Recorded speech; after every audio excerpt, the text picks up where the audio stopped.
कृपया लक्ष द्या, तुमच्या पूर्ण आयुष्यात फक्त एक वेळा पाहायला मिळणारा असा दुर्मिळ संयोग यावेळी 27 मेला असेल.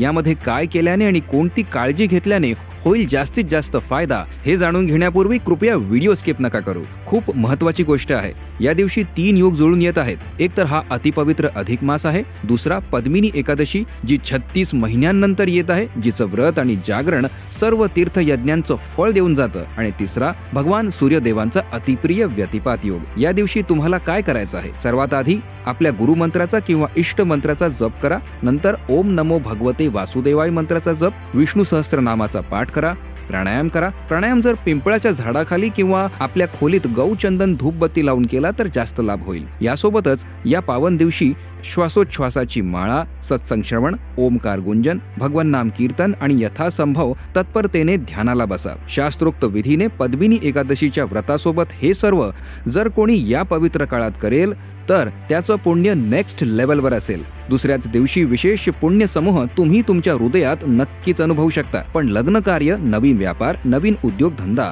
कोणतंही मंगल कार्य सुरू करणं टाळा. ही कार्य लाभाऐवजी नुकसान करू शकतात. तसं तर अधिक मास, पद्मिनी एकादशीच्या विषयावर आणि श्वासोच्छ्वासाची माळ कोणत्या विधीने करायची आहे यांच्या व्हिडिओच्या लिंक्स कमेंट बॉक्स किंवा डिस्क्रिप्शन मध्ये तुम्हाला मिळून जातील. आणि व्यतिपात योगाची वेळ असेल 27 मे पहाटे 3:11 पासून 28 मे पहाटे 3:25 पर्यंत, म्हणजेच 24 तासांपेक्षाही जास्त वेळ. तर मोबाईल स्क्रोल करणं, फिरणं आणि फालतू कामं सोडून या दिव्य आराधनेला लागा, कारण असा संयोग वारंवार येत नाही.